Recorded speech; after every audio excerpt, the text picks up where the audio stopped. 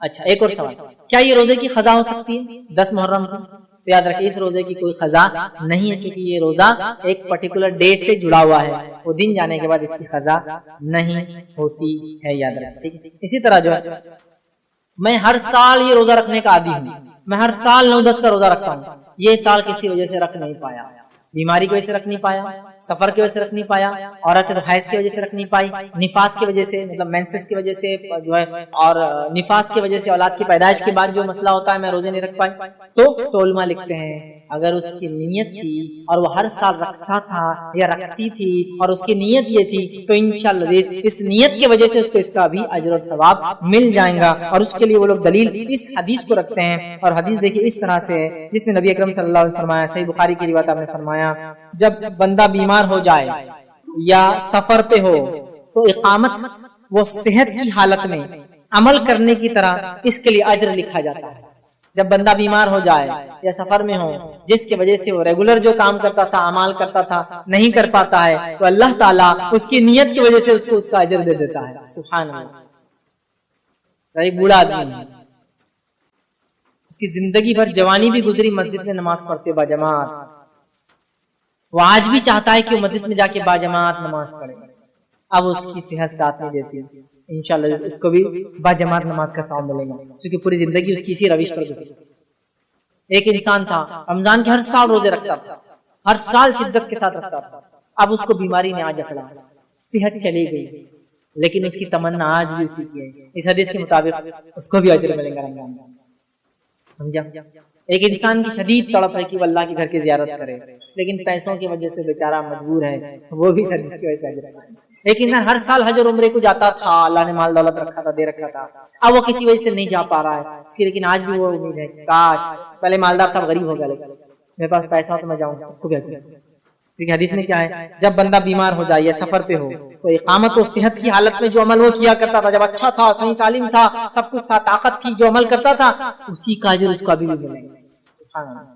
کتنی بڑی بات ہے نا، لہٰذا اچھے کام کرو، اچھے کام کی نیتیں رکھو اپنے دل میں، جب ہم اچھے کام نہیں کر پائیں کسی وجہ سے تب بھی اللہ اجر دیتا ہے، بڑی بات بڑی بات۔ چلیے آگے بڑھتے ہیں۔ اسی طرح جو ہے عاشورے کا روزہ اگر کوئی انسان نہ رکھ سکے، جو میں نے کہا تو لوگ سوال کر سکتے بھائی کیوں ایسا بول رہے ہیں، کیا آپ یہ کہنا چاہ رہے کہ چھوڑ دے؟ نہیں، میں کہنا چاہ رہا ہوں رکھو، شوق اور ذوق سے رکھو، یہ سنت نبوی رکھو، اچھی باتیں رکھو، ایک سال گناہ کفار، لیکن کسی وجہ سے آدمی نہ رکھ پائے تو وہ آدمی گناہ گار نہیں ہوگا انشاءاللہ، چاہے مجبوراً نہ رکھ پائے یا چاہے جان بوجھ کے نہ رکھے، انشاءاللہ وہ گناہ گار نہیں ہوگا۔ کیوں؟ آئیے میں روایت رکھتا ہوں۔ ام المومنین عائشہ رضی اللہ عنہا فرماتی ہے اور کہتی ہیں، ٹھیک ہے، اور آپ فرماتی ہیں، یہ روایت جو بخاری اور مسلم کی روایت آپ نے فرمایا رسول اللہ صلی اللہ علیہ وسلم رمضان کے فرض ہونے سے پہلے عاشورے کا روزے کا حکم دیتے تھے، پھر جب رمضان کی فرضیت ہوئی، مطلب اللہ کے رسول عاشورے کا روزہ رمضان کے روزے فرض ہونے سے پہلے سے رکھتے تھے، تب سب صحابہ اس کو فرض سمجھ کے رکھتے تھے، ٹھیک ہے۔ تو آپ فرماتی ہیں جب رمضان کے فرض ہونے سے پہلے آپ صلی اللہ علیہ وسلم عاشورے کا روزے کا حکم دیتے تھے مطلب واجب ہو گیا، صحابہ کے حکم دیتے تھے، پھر رمضان کی فرضیت ہوئی تو جو چاہتا عاشورے کا روزہ رکھتا اور جو چاہتا نہیں رکھتا، اور نبی اکرم صلی اللہ علیہ وسلم نے کچھ نہیں کہا۔ پہلے دور میں اللہ کے رسول نے حکم دیا، بعد کے دور میں جب رمضان فرض ہو گئے تو جو چاہتا رکھتا، جو چاہتا نہیں رکھتا، اللہ کے رسول نے کچھ نہیں کہا، لیکن پہلے دور میں رکھو کہا، بعد کے دور میں خاموشی، مطلب جو چاہتا رکھتا، جو چاہتا اس کو چھوڑ دیتا۔ ایک دوسری حدیث کے اندر یہ الفاظ ہے جو بخاری مسلم کی ہے، یہ عاشورے کا دن ہے، اللہ نے تم پر اس کے روزے کو فرض نہیں کیا ہے، لیکن نبی اکرم صلی اللہ علیہ وسلم فرما رہے ہیں یہ عاشورے کا دن ہے، اللہ تعالیٰ نے تم پر اس کا روزہ جو ہے فرض نہیں کیا ہے، لیکن میں روزے سے ہوں، آپ سے فرما رہے ہیں میں روزے سے ہوں، لہذا تم میں سے جو روزہ رکھنا چاہے رکھے، جو افطار کرنا چاہے مطلب کھانا چاہے وہ کھائے، اس میں انشاءاللہ کوئی حرج نہیں ہے یار، ٹھیک ہے۔ تو اس روایت میں واضح ہو گیا کہ جو رکھنا چاہے رکھ سکتا ہے، کسی وجہ سے کوئی نہ رکھ سکے یا چھوڑ بھی دیتے انشاءاللہ اس کو کوئی گناہ نہیں ہوگا، لیکن میں سمجھتا ہوں کوئی بھی انسان اتنا نیکیوں میں آگے تو نہیں ہے کہ اتنے آسانی سے ایک سال کے گناہ کفارے والا روزہ چھوڑ دے، بٹ چوائس تو ہے، مطلب آپ کسی کو لعنت ملامت نہیں کر سکتے اگر وہ نہ رکھے۔ سب سے اول تو یہ کہ رمضان کا روزہ رکھے، وہ فرض ہے، ٹھیک ٹھیک ٹھیک ٹھیک۔ اس طرح کچھ لوگ سوال کرتے ہیں کیا محرم کے پہلے 10 دن ہم روزے رکھ سکتے ہیں؟ بالکل کوئی مسئلہ نہیں، لیکن ایسا سنت تو نہیں ہے، لیکن آپ رکھ سکتے ہیں، بالکل رکھ سکتے ہیں، سمجھ رہے؟ نبی اکرم صلی اللہ علیہ وسلم ذوالحجہ کی ابتدائی 9 دنوں کا پورے روزے رکھتے تھے، پورے 1 سے لے کر 9 تک، ٹھیک؟ تو آپ رکھ سکتے ہیں، اور محرم میں بھی 1 سے 10 تک، لیکن نبی اکرم صلی اللہ علیہ وسلم کی خاص سنت نہیں ہے، لیکن چونکہ محرم اللہ کا مہینہ ہے اور اس کا روزہ سب سے افضل ہے، آپ اس نیت سے سوچیں کہ یہ عشرئی بڑا مقدس ہے، محترم ہے، عظمت والا ہے، مہینہ ہی عظمت والا ہے، اللہ کا مہینہ، رکھ لے، کوئی حرج نہیں انشاءاللہ عزیز، اس میں کوئی مذائقہ انشاءاللہ عزیز نہیں ہے، لیکن اس کو کوئی سنت نہ سمجھے، مطلب اس کا روزہ افضل ہے، اس نیت سے آپ بالکل رکھ لے، کوئی مسئلہ نہیں، لیکن اس کا 10 دن سنت نہیں، آپ صلی اللہ علیہ وسلم نے مخصوص 10 دن محرم کے روزے نہیں رکھے، لیکن آپ بہت کثرت سے اس کے روزے رکھتے تھے۔ تو یہ چند باتیں تھیں اس کے روزے کے تعلق سے۔